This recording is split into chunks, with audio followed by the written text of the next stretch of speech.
पे भी फायदा हुआ है और ये शायद अगले 3 से 6 महीने बरकरार रहे। तो सर क्या हम लोग इसको ऐसे समझें, जैसे आपने बड़ा अच्छा एक्सप्लेन किया कि अर्बन डिमांड अभी बहुत बढ़िया है और रूरल थोड़ी सी टेपिड है, तो आगे जाते हुए चूंकि इकोनॉमिक जो नंबर्स हम लोग देख रहे हैं, आपने कहा हाई फ्रीक्वेंसी नंबर, आप कोई भी देखें, आप जीएसटी का नंबर देखें, गाड़ियों के सेल्स का नंबर देखें, या रूरल एग्री के नंबर्स देखें, अभी देखिए एमएसपी बढ़ गया तो उसकी वजह से थोड़ी फायदा होगा उनको। तो क्या ऐसा आपको लग रहा है कि साल 6 महीने के अंदर वो एक कन्वर्जेंस की स्थिति बनेगी, जब ये हाई डिमांड और वो लो डिमांड भी धीरे धीरे पिक करके आएगी, दोनों एक जगह मैच करेंगे, फिर वो टेंडम में चलेंगी? ये 6 महीने के बाद जो आप कह रहे हैं उस तरह से उस डायरेक्शन में हम शायद जा पाए। रूरल डिमांड जो है ये ऑब्वियसली कैश और जो क्रॉप का जो कैश फ्लो आता है उस पर डिपेंडेंट काफी हद तक होता है।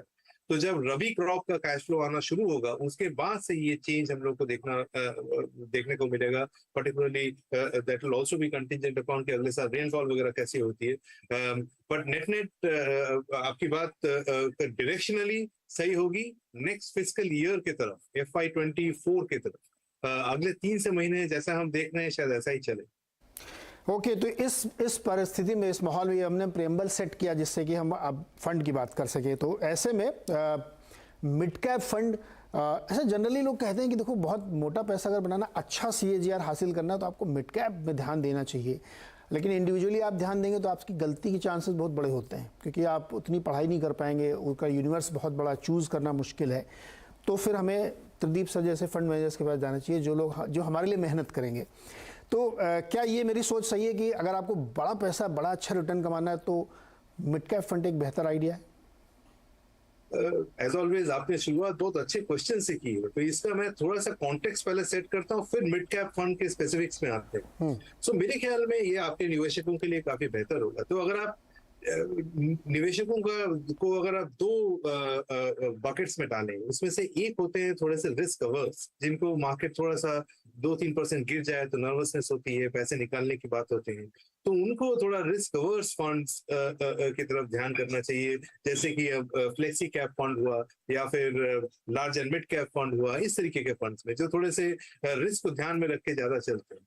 लेकिन कुछ इन्वेस्टर्स होते हैं, जैसे आपने फरमाया, कि जिनका आउटलुक थोड़ा लॉन्ग टर्म होता है, 5 से 10 साल का होता है, और जिनको अल्फा क्रिएशन में ज्यादा ध्यान होता है, वेल्थ क्रिएशन में ज्यादा ध्यान होता है, particularly may be younger customers या not necessarily younger customer, but जिनका भी आउटलुक थोड़ा ज्यादा, उनके एसेट एलोकेशन में मिड कैप फंड जो है एक इम्पोर्टेंट कंपोनेंट होना चाहिए उनके पोर्टफोलियो में। वो इसलिए क्योंकि मिड कैप फंड जो है कुछ हद तक एक स्वीट स्पॉट है।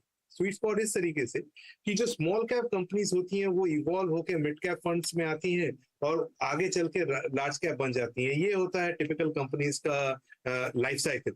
इसमें मिड कैप फंड में जो अल्फा क्रिएशन का कंपोनेंट होता है वो सबसे ज्यादा होता है। स्मॉल कैप कंपनी से जब वो मिड कैप कंपनी बना तो उसने अपनी क्रेडेंशियल्स एस्टैब्लिश करी, और इन मेनी वेज जो अर्निंग्स ग्रोथ का हायर ट्रेजेक्टरी है वो जब तक वो मिड कैप रहता है उसमें कैप्चर होता है। तो थोड़ा सा अगर लॉन्ग टर्म आउटलुक लेके चले तो इस कैटेगरी में इन्वेस्टमेंट इन्वेस्टर्स के लिए काफी फायदेमंद हो सकता है। ये मेरा पहला प्रिटेक्स्ट होगा in the context of why people should look at mid cap funds from a medium term stand.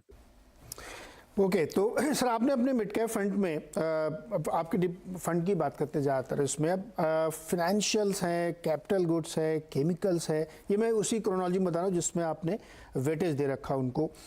Financial services में बहुत लोग बुलिश हैं, और शायद उसका कारण ये है कि 28 महीने के लोस पे NPS चल रहे हैं सारी फिनेंशियल सर्विसेज, बैंकों खास तौर पे। तो ये एक क्या double triple balance sheet clean, company की भी क्लीन, बैंक की भी क्लीन, और सरकार की भी बैलेंस शीट खराब नहीं, ठीक ठाक है सब कुछ। तो मुझे इन दोनों का रेशनल बताइए, बैंकिंग और कैपिटल गुड्स पे इतना ज़्यादा आपका बेट क्यों है? सर्वप्रथम तो ये कि जैसे मैंने कहा अगले 3 से 5 साल में इंडिया में कैपेक्स साइकिल देखने को मिल सकता है, और कैपेक्स साइकिल देखने को मिलेगा तो इंडस्ट्रियल्स और कैपिटल गुड्स तो बेहतर करेंगे। तो I have just put where my money where my what I am saying, और ये मुझे लगता है कि काफी सालों बाद आया तो ये हमारा मीनिंगफुल ओवरवेट है। दूसरा ये कि अगर कैपेक्स साइकिल होगा तो उसको फंड करने के लिए आपको फाइनेंशियल लेंडिंग की भी जरूरत पड़ेगी। तो इसलिए लेंडिंग फाइनेंशियल्स में पर्टिकुलरली हमारा ओवरवेट काफी ज्यादा है और ज्यादा रहेगा, क्योंकि मुझे लगता है कि काफी सालों बाद बैलेंस शीट जैसे आपने कहा दो कंपनीज की क्लीन हुई है और लेंडिंग धीरे धीरे पिकअप हुई है। अगर आप पिछले एक साल में देखें क्रेडिट ग्रोथ इकोनॉमी में 6-7% ही थी, वहां से चढ़ के अभी 16-17% हो गई है। इतने ऊपर शायद ना रहे, पर 13 से 15 के बीच में सस्टेन करेगी मेरे हिसाब से अगले 3 से 5 साल में, जिसलिए कि मुझे लगता है कि लेंडिंग फाइनेंशियल में तेजी हो सकती है और हम लोग यहाँ पे ओवरवेट है। तो ये मेन कारण है हमारे ये दो सेक्टर्स में cyclically oriented, domestic demand oriented overweight होने। तदीप सर, क्या ब्याज दर बढ़ने से कोई डर नहीं है?